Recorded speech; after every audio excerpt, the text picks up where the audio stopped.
சோர்ந்து போகிறவனுக்கு அவர் பலன் கொடுத்து சத்துவம் இல்லாதவனுக்கு சத்துவத்தை பெருக பண்ணுகிறார். அவர் சத்துவத்தை பெருக பண்ணும்போது, நமக்கு பலன் கொடுக்கும் போது வித்தியாசத்தை காண்பித்து கொடுக்கிறார். அவர் கொடுக்கிற பலனுக்கும் அவருடைய வல்லமைக்கும் அவருடைய மகத்துவத்துக்கும் அவருடைய சத்துவத்துக்கும் வித்தியாசத்தை காண்பிக்கும் பொருட்டாக அடுத்த வசனமே இப்படியாய் சொல்லுகிறது, இளைஞர் இளைப்படைந்து சோர்ந்து போவார்கள், வாலிபரும் இடறி விழுவார்கள், கர்த்தருக்கு காத்திருக்கிறவர்களோ புது பலன் அடைந்து கழுகுகளைப் போல செட்டைகளை அடித்து எழும்புவார்கள், அவர்கள் ஓடினாலும் இளைப்படையார்கள், நடந்தாலும்.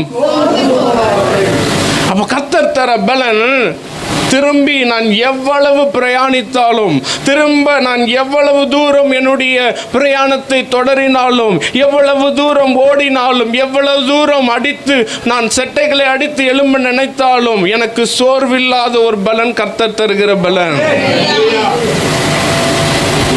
30வது வசனம் அதனால்தான் வித்தியாசப்படுத்தி சொல்லுகிறது, இளைஞர் கூட இளைப்படைவார்கள், வாலிபர் கூட சோர்ந்து போவார்கள், வாலிபர் கூட முடியாமல் இடறி விழுவார்கள். அப்போ யாருக்கு ஐயா ஒரு உன்னத பலன் இருக்கும்?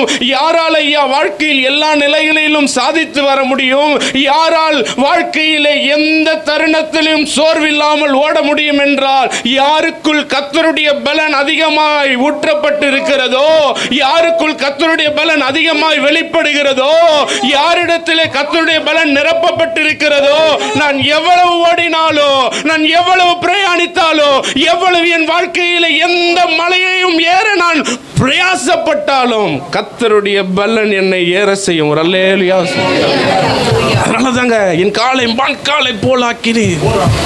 கர்த்தருடைய பலனை பெற்றவர்களுக்கும் உலகத்திலே தன் பலனை சார்ந்து வாழ்கிறவர்களுக்கும் வித்தியாசம் உண்டு. என்ன வித்தியாசம்? எல்லாருக்கும் ஒரு பிரச்சனை வரும், எல்லாருக்கும் போராட்டம் வரும். உலக பலனில் வாழுகிற இளைஞனாய் இருந்தாலும் சோர்ந்து விழுந்து போவார்கள். கர்த்தரின் பலனில் நிற்கிறவர்கள் என்ன வந்தாலும், புயல் அடிச்சாலும் சரி, காத்தடிச்சாலும் சரி, நிக்கிற இடம் அசைஞ்சாலும் சரி, நான் எனக்கு சாதகமா வந்தாலும் சரி, தீர்ப்பு எனக்கு பாதகமா வந்தாலும் சரி, என்னோடு 10 பேர் சேர்ந்து கொண்டாலும் சரி, என்னை விட்டு எல்லாரும் பிரிந்து போனாலும் சரி, ஆட்டு மந்தை முதலற்று போனாலும் சரி, அத்திமரம் துளிர் விடாமல் போனாலும் சரி, எனக்குள்ள இருக்கிற சந்தோஷத்தை யாரும் தடுக்க முடியாது. ஏனென்றால் இது மனிதன் கொடுக்கிற சந்தோஷம் அல்ல, இது தெய்வம் கொடுக்கிற சந்தோஷம்.